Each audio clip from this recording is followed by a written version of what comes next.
Hi friends, AJD അക്കാഡമിയിലേക്ക് സ്വാഗതം. ഇന്ന് ശരണ്യ എന്ന ദരിദ്രരായ സ്ത്രീകൾക്കായുള്ള സ്വയം തൊഴിൽ പദ്ധതിയെക്കുറിച്ചുള്ള ഏതാനും കാര്യങ്ങളാണ് വിശദീകരിക്കുന്നത്.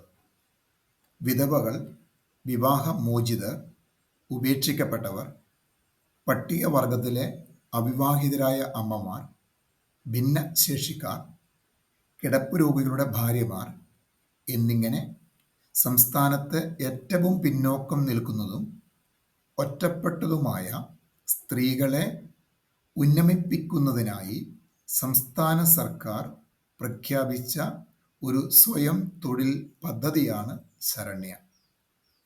സ്വയം തൊഴിൽ സംരംഭങ്ങൾ ആരംഭിക്കുന്നതിന് 50,000 രൂപ വരെ പലിശരഹിത വായ്പ നൽകുന്നു. അതിൽ 50% സർക്കാർ സബ്സിഡിയായി തിരികെ നൽകും. പരമാവധി 25,000 രൂപ വരെ തൊഴിൽ വകുപ്പ് വഴി നമുക്ക് ലഭിക്കും.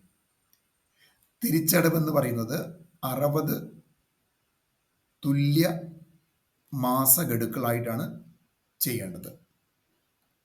ഇനി നമ്മൾ തുടങ്ങുന്ന സംരംഭത്തിന് 50,000 രൂപയിൽ കൂടുതൽ തുക ആവശ്യമുണ്ടെങ്കിൽ അപേക്ഷക ആ തുകയുടെ 10% ഗുണഭോക്തൃ വിഹിതമായി അടയ്ക്കേണ്ടതുണ്ട്.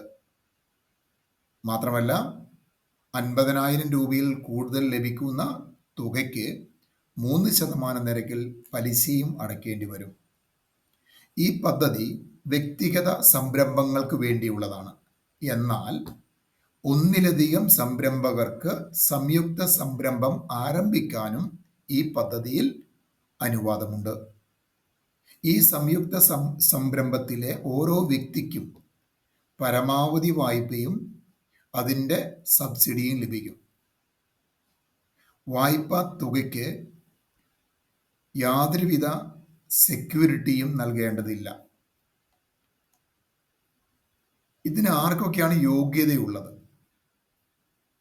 നമ്മുടെ എംപ്ലോയ്മെന്റ് എക്സ്ചേഞ്ചുകളിൽ രജിസ്റ്റർ ചെയ്ത് പുതുക്കി വരുന്ന 18-നും 55-നും ഇടയിൽ പ്രായമുള്ള എല്ലാ തൊഴിൽ രഹിത വിധവകൾ, വിവാഹമോചിതർ, ഉപേക്ഷിക്കപ്പെട്ടവർ, പട്ടികവർഗത്തിൽപ്പെട്ട അവിവാഹിതരായ അമ്മമാർ എന്നിവർക്കെല്ലാം അർഹതയുണ്ട്.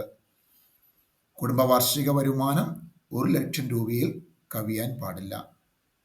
ഇനി ഈ ആളുകളെ സംബന്ധിച്ച് ആർക്കെങ്കിലുമൊക്കെ സാങ്കേതിക യോഗ്യതയോ പ്രൊഫഷണൽ യോഗ്യതയൊക്കെ ഉണ്ടെങ്കിൽ അവർക്ക് മുൻഗണന ലഭിക്കുന്നതാണ്.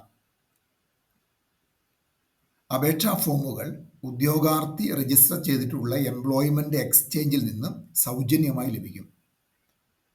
കൂടാതെ വില്ലേജ് ഓഫീസറിൽ നിന്നുള്ള വിശദമായ പ്രൊജക്റ്റ് റിപ്പോർട്ടും വരുമാന സർട്ടിഫിക്കറ്റും സഹിതം എംപ്ലോയ്മെന്റ് എക്സ്ചേഞ്ചിൽ സമർപ്പിക്കണം.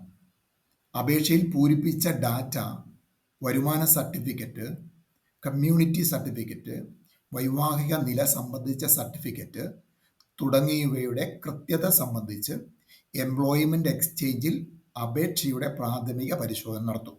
തുടർന്ന് ടൗൺ എംപ്ലോയ്മെന്റ് എക്സ്ചേഞ്ചിൽ സമർപ്പിച്ചാൽ അത് ബന്ധപ്പെട്ട ജില്ലാ എംപ്ലോയ്മെന്റ് എക്സ്ചേഞ്ചിലേക്ക് അയക്കും.